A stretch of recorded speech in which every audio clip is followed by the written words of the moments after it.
Vamos com o segundo seminário do curso de especialização em saúde do trabalhador e ecologia humana. Esse seminário ele visa aprofundar as discussões que acontecem na plataforma do curso e também trazer informações a você, profissional da saúde que nos assiste. E o tema de hoje é dados epidemiológicos de saúde do trabalhador do município de São Paulo. Eu estou recebendo aqui no estúdio do canal profissional a Rita Bessa, que é técnica da Gerência de Vigilância em Saúde do Trabalhador da Covisa, e o professor Heleno Correia Dias Filho, que é professor da UNB e médico epidemiologista. Eu gostaria de saber, antes de a gente entrar nesse terceiro bloco, onde a gente vai realmente apresentar os dados epidemiológicos de saúde do trabalhador do município de São Paulo, eu queria saber se tem alguma pergunta da plateia. Pois não, você, por favor, se identifique e faça a sua pergunta. Eu sou Roberto, psiquiatra no Hospital do Servidor Público Municipal. A minha pergunta é com relação a comorbidades. O SINAM recomenda que se registre transtorno de estresse pós-traumático, né? Eu penso que em psiquiatria, saúde mental, a comorbidade é quase regra, né? E acidentes graves, muitas vezes envolvem, por exemplo, dependências químicas. E se não se notificarem essas comorbidades, dá uma falsa impressão que foi apenas um acidente externo. Entendeu? Então, enviesa muito a notificação, que já é limitante. E também, só mais uma pergunta, por que a gente não tem as fichas para notificar? Eu atendo muitos professores, sei que tem estresse pós-traumático e estou impossibilitado de fazer a notificação, até o momento. Ok. Rita, será que você poderia nos ajudar aí com a resposta? Falar primeiro da ficha, né? A ficha está disponível no site do Ministério da Saúde, no SINAM, né? É só notificar. Como eu já falei, a gente trabalha com territorialização, né? O HSPM é da responsabilidade da SUVICE, né? Então, os profissionais têm interesse em notificar, estão encontrando dificuldades, podem estar entrando em contato com a SUVICE ou com a gente lá em Covisa e a gente está acertando, né? O HSPM é um dos hospitais que a gente tem dificuldade de obter notificação no município de São Paulo. Seja para acidente de trabalho, seja para acidente de trabalho com exposição a material biológico, né? A gente não tem registros de casos notificados no sistema, né? Então, como eu falei, às vezes o problema não é do profissional, apesar da legislação colocar o profissional de saúde como responsável pela notificação, mas institucional, né? Mas isso é facilmente resolvido, né? Uma vez que a instituição tenha interesse, que o profissional tenha interesse, né? A questão da comorbidade, né? Nos acidentes de trabalho, o que acontece? 90% dos casos são atendidos nos hospitais pronto-socorros, né? O que vai aparecer na notificação, a gente trabalha com 2 códigos de doença, né? 2 CIDs, né? Um é o CID da causa externa, o que aconteceu, e o outro, o CID da lesão, né? Então, uma queda provocou uma fratura, né? Um acidente de carro provocou um politrauma, né? Então, a gente trabalha com esses 2 CIDs. E, além disso, tem um histórico, né, do que aconteceu, né? Então, ia atravessar a rua e foi atropelado, né? Então, a gente trabalha com esses 3 marcadores, né? A dependência química, né, normalmente ela não aparece nesses relatos, né? Acho que pouquíssimos casos a gente pegou referindo, né, a questão da dependência química ou do uso de medicação, né? Então, o que prevalece mesmo na notificação é a causa mesmo, né, do acidente. Mesmo que tenha bebido, foi operar uma máquina, o que vai aparecer é o acidente com a máquina. De qualquer forma, para o setor de vigilância em saúde, né, e a gente tenta operacionalizar esse conceito de vigilância em saúde, a gente trabalha com dois setores, né, que é informação e intervenção, né? A gente não se denomina epidemiológico e sanitário, né? É informação e intervenção, né? Informação para a intervenção. Para a gente, essa notificação, na verdade, ela sinaliza um ambiente de trabalho inseguro. Então, mesmo que ele tenha bebido, foi usar a máquina e se acidentou, o que vai prevalecer para a gente é a máquina sem proteção, né? Não é nem... na saúde do trabalhador, a questão da vigilância epidemiológica ela é um pouco diferente. Por quê? A gente não segue o caso, não é uma vigilância de pessoa, uma vigilância do ambiente, do processo, da organização do trabalho, né? Então, é atrás disso que a gente vai. Correto.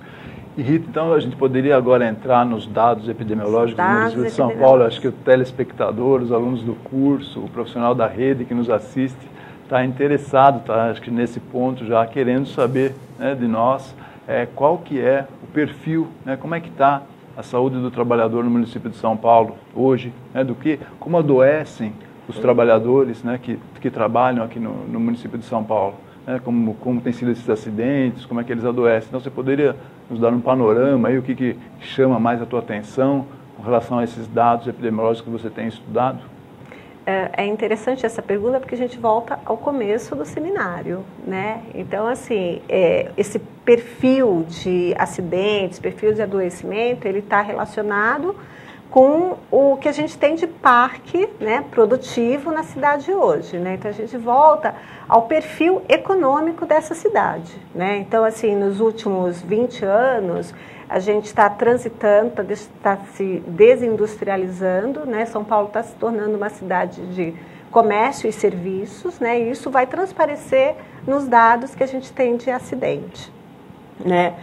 A gente utiliza, né, em cima do Sinan, né, para fazer a análise dos nossos dados, a gente usa a base do Ministério do Trabalho e Emprego, né, para olhar esse perfil das empresas, né, o que a gente tem hoje, essa distribuição por segmento econômico e o que está acontecendo, né.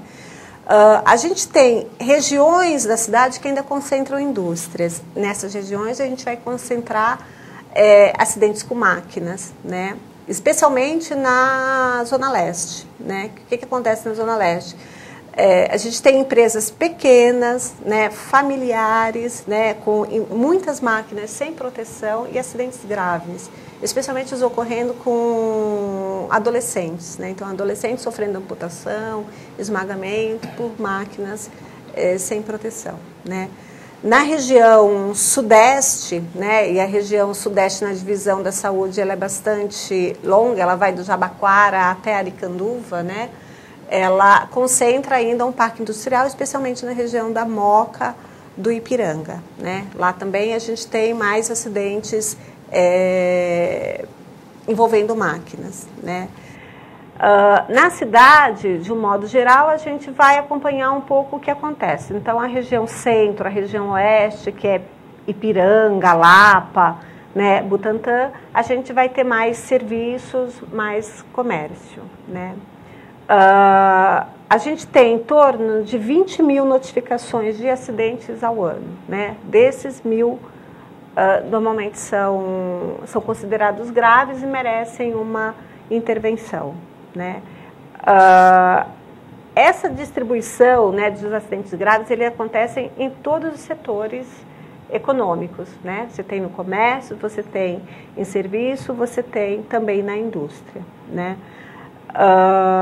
Qual o perfil de trabalhador que se adoece? O perfil do trabalhador é coerente com quem está trabalhando. Então, né, assim, a gente tem um perfil médio, tanto para a população geral, né, de acidentados, quanto para os graves, que não é diferente. Então, a faixa mais produtiva, que vai dos 16 aos 49 anos, homem, escolaridade, ensino médio, né? Então, não é aquele trabalhador analfabeto, velhinho, né? Então, de fato, ela é coerente com quem está trabalhando, né? As principais causas de acidentes, né, a gente agrupa, né? Então, assim, a notificação ela é feita por CID, né? E a gente dá uma agrupada para falar um pouco disso. Então, a gente tem 4 causas principais de acidentes e elas, às vezes, mudam, né, de um ano para outro. Mas, assim, uma era a primeira, passou a segunda, depois volta a ser a primeira, né? Então, ela oscila e não varia muito, né? Então, a gente tem quedas, né, quedas, desde as quedas mais simples, né, tropeçou e caiu, até queda de andaime, elevador que caiu, né.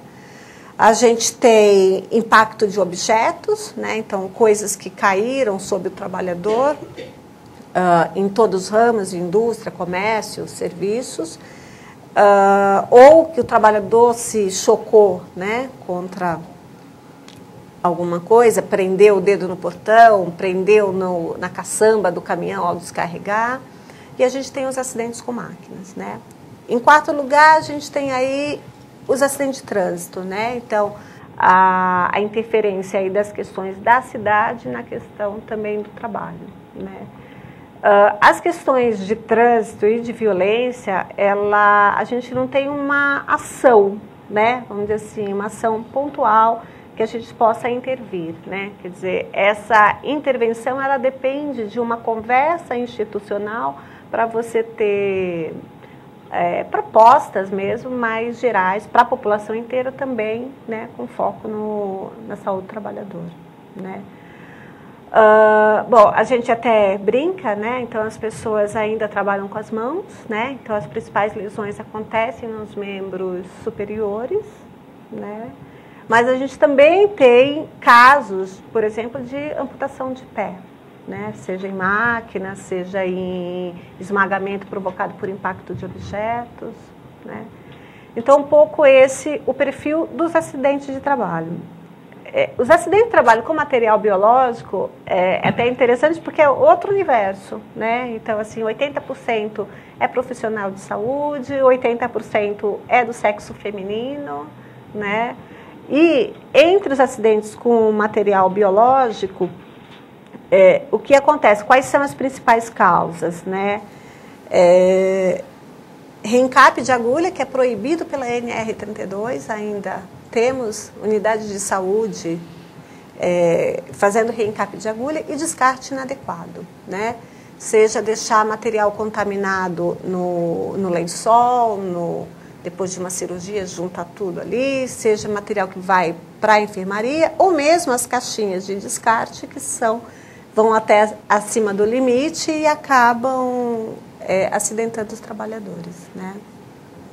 Então, o perfil assim, de cada agravo ele vai mudar um pouco, né? O número de notificações que a gente tem das doenças é muito baixo, não permite fazer perfil, tem uma dispersão muito grande, não dá para a gente dizer que é mais nesse segmento ou naquele, é muito difícil de fazer uma análise. Que pena, estava curioso para ver o capítulo das doenças, como é que ia ser. Me impressiona muito essa questão do acidente grave, esmagamento com adolescentes, jovens trabalhadores, né, porque você está comprometendo toda uma vida, né, toda uma vida profissional, uma vida mesmo, né, um trabalhador jovem aí, envolvido em acidentes graves, com perda de funções aí, né, importantíssimas, né, mão, né, coisa que realmente... mas muito obrigado, Rita, pelo perfil. Heleno, você deu uma olhada nos dados do município de São Paulo, assim, eu gostaria que você pudesse fazer algum comentário, que você tem alguma observação que você gostaria de fazer sobre esses dados aqui do município de São Paulo, seja dos resultados ou da forma como tem sido analisado, o que você... Eu gostaria de seguir a trilha em que está caminhando a Rita, uma vez que o diagnóstico que o município tem decorre da decisão que o município tomou de vigiar determinado tipo de morbidade. E aí eu vou querer não só referendar que, como foi decidido vigiar acidente grave, como foi decidido vigiar o trabalho com menores, né, as piores formas de exploração com trabalho infantil, e isto agora, com essa atenção que eles voltaram recentemente para a questão dos hospitais universitários notificarem, isto abrange um espectro que não é somente do trauma, do acidente ou da doença ocupacional típica, mas se estende para as outras causas de adoecimento, que são formas relacionadas com o trabalho, mas não especificamente as doenças profissionais, né, que o pessoal da área atribui ao médico inglês, o Schilling, a classificação do tipo 2, né? E as doenças que pré-existentes ou que as pessoas têm maior fragilidade ou vulnerabilidade, que são desencadeadas ou agravadas pelo trabalho, que seriam aquelas do tipo 3. Essa comorbidade que o colega aqui cobrou, por exemplo, na área das doenças mentais, ela só vai aparecer na hora que se tomar a decisão de vigiar esse tipo de moléstia, né, ou esse tipo de adoecimento.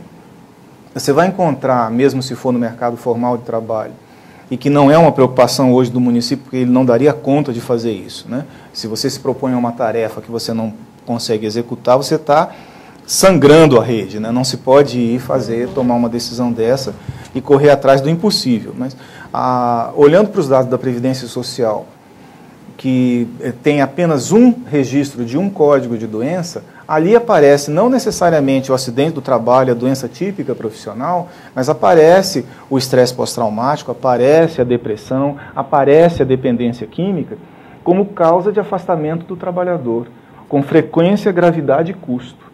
Então, até queria comentar, eu pedi permissão a vocês para fazer isso. Eu trabalhei com uma doutora, que agora é doutora, que defendeu o doutorado na Unicamp, e ela insistia pela possibilidade de encontrar adoecimento psíquico entre trabalhadores de educação.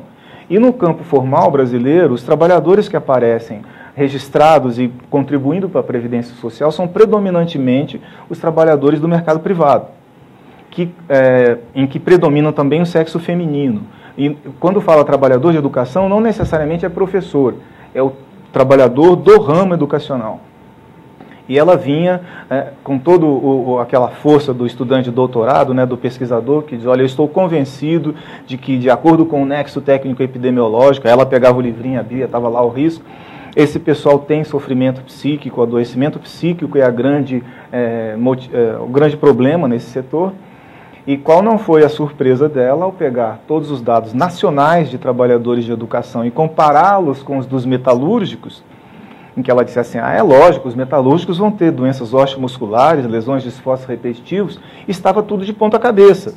Os trabalhadores de educação com problemas de Ler-Dort, né, e adoecimento osteomuscular, tudo lá no M54 e outros códigos da Classificação Internacional de Doenças, e os metalúrgicos aparecendo com benefícios de longuíssima duração por dependência química, por depressão e por doenças mentais de outra ordem.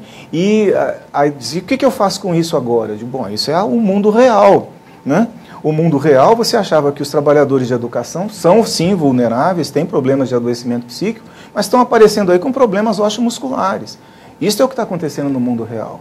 E os trabalhadores da metalurgia, que você achava que só iam ter problemas de ordem física, estão se afastando da Previdência Social com dependência química. Esse pessoal está sofrendo, né?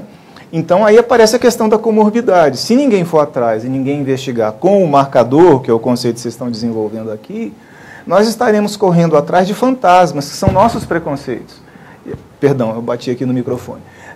E esses nossos preconceitos, a gente precisa rever, né, e ver que nós temos dados, temos fontes nacionais que já nos colocam em condição de renovar essa prática de ver. A epidemiologia, o estudo ecológico, nos mostra outra coisa.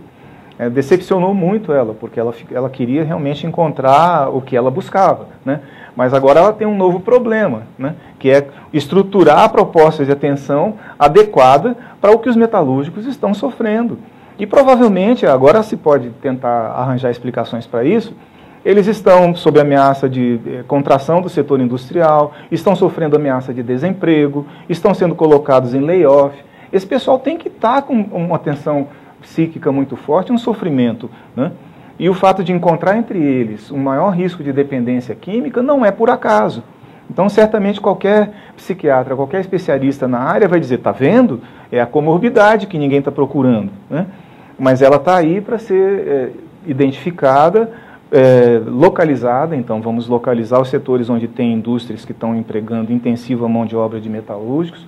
Vamos localizar os trabalhadores da educação que estão sugestivos de sofrimento por causas físicas e trabalhar em cima disso. É só um adendo. O uso da Classificação Internacional de Doenças utilizando as lesões é muito ruim, porque a pessoa que notifica, particularmente o atendente, o médico que está lá fazendo a notificação, coloca a lesão na mão, lesão no braço, e não diz o que foi que causou. Então, a professora Vilma Santana sempre faz um apelo para que não se faça a notificação utilizando a classificação do grupo 19 da Classificação Internacional de Doenças, mas que se utilize a classificação do grupo 20, que é o que foi o motivo, o acidente automobilístico, a queda de altura, o trabalho com máquinas, conforme você referenciou. Enquanto a gente tiver a cultura que permite localizar a lesão e não o que foi que gerou, nós ainda teremos problema na área de saúde do trabalhador. Trabalhar na causa do problema para poder intervir nessa causa. Exatamente. Né? E já aproveitando o gancho que a gente está falando de intervenção e já nos aproximando aqui do final desse seminário, eu queria te perguntar, Rita, esse trabalho todo que é desenvolvido lá na Gerência de Vigilância de Saúde do Trabalhador da Covisa, esse trabalho de vigilância epidemiológica ou de geração de informação, como você mesma falou, né, para que possa haver uma intervenção posterior a esse trabalho, queria que você pudesse, nessa última fala, nos dizer um pouco sobre essa intervenção, né, a partir do levantamento desses dados, tal, como é que a vigilância em saúde do trabalhador pode atuar para fazer uma intervenção que tem aí como objetivo diminuir esse sofrimento do trabalhador, diminuir essas lesões, né, que vem acontecendo aí nos trabalhadores, que é uma coisa que realmente não deveria acontecer, né? Em primeiro lugar, assim, queria dizer que a gente tem um compartilhamento, né, de responsabilidade entre vários setores, né, que a gente chama de Sistema Municipal de Vigilância em Saúde.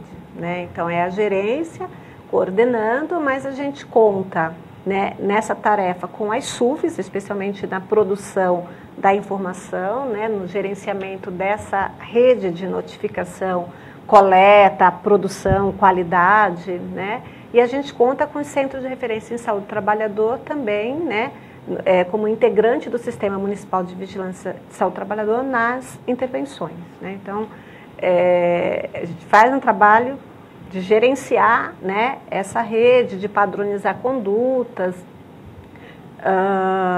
de estabelecer protocolos, né, para que a gente tenha uma atuação que, de fato, seja mais ou menos homogênea na cidade. Né? Claro que a gente tem as diferenças regionais, tudo, mas tentar que a ação, a intervenção seja mais ou menos homogênea. A gente tem intervenção e intervenção com inspeção, né, naqueles casos que a gente considera graves e que a gente também tem uma possibilidade de intervenção, né, porque tem situações que a gente não tem. Por exemplo, violência, trânsito, né, a gente não tem governabilidade, a gente não consegue localizar, né, qual é o risco para a gente estar intervindo, né. Então, fora essa atuação que é da prática mesmo, da vigilância sanitária, a gente trabalha com projetos, né, e efetuando escolhas, né, quer dizer, desde que você elege este ou aquele agravo para notificar, né, colhendo estas ou aquelas informações, você está fazendo uma escolha, né, e em cima do que né, dessa notificação, a gente também faz escolhas de intervenção. Né? Então, a gente trabalha por segmentos como lavanderia, marmoraria, né? Isso independente de ser grave ou não. Né? Então, todos os acidentes que acontecem nesse segmento, a gente seleciona para estar fazendo intervenção nesses ambientes para estar controlando o risco. Né? Por projetos, né? Então, atualmente, a gerência está propondo, né, junto com a Assessoria Técnica de Saúde do Trabalhador, um projeto para comerciários. A gente ainda não sabe como vai ser, né, o formato desse projeto, mas tentar intervir, né, nos comerciários, especialmente supermercados, hipermercados. Então, assim, a possibilidade é infinita, né? Depende da gente ter recursos humanos mesmo, né? Conseguir, né, efetuar, né, conseguir organizar e ter gente para tocar, né? E de pensar, né? De parar para pensar. Por exemplo, na questão do acidente com material biológico, faz muito pouco tempo, né, ele era gerenciado pela Gerência de Saúde Ambiental, ele não estava na saúde do trabalhador dentro de Covisa. Faz 6 meses que a gente recebeu esse agravo, né?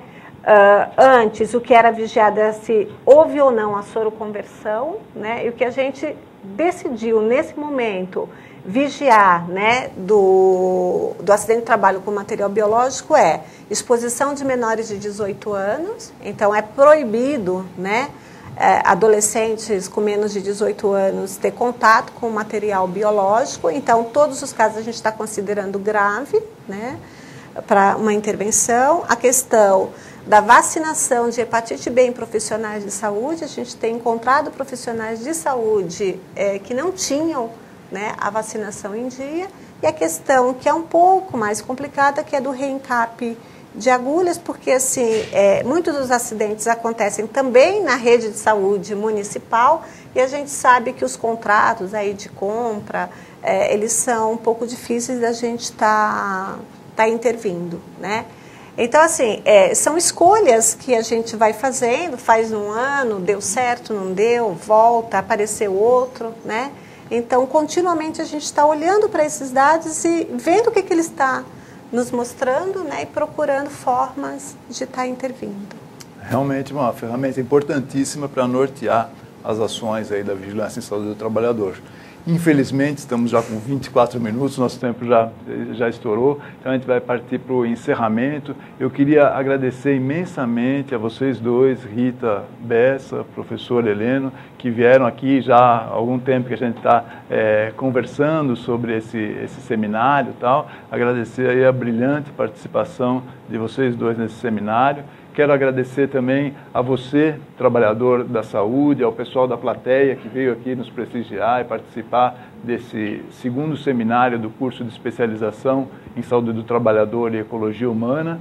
E você, trabalhador que está nos assistindo aí pela Rede São Paulo Saudável, continue participando, continue enviando suas críticas, suas sugestões, né? Essa TV, você sabe, é feita por você e para você. Você pode utilizar para interagir conosco aqui na Escola Municipal de Saúde, pode usar dos canais, o canal profissional, o e-mail, canalprofissional@prefeitura.sp.gov.br, ou também através do telefone 3044-2975, que teve um problema técnico hoje, não conseguimos atender aí a todas as ligações, mas nos demais dias, qualquer sugestão, vocês podem utilizar esse canal também e podem nos seguir, né? Estamos aí nas redes sociais, no Facebook, no Twitter, e apresentar aí através desses canais também suas sugestões. Muito obrigado e até o próximo e o terceiro seminário que virá a seguir.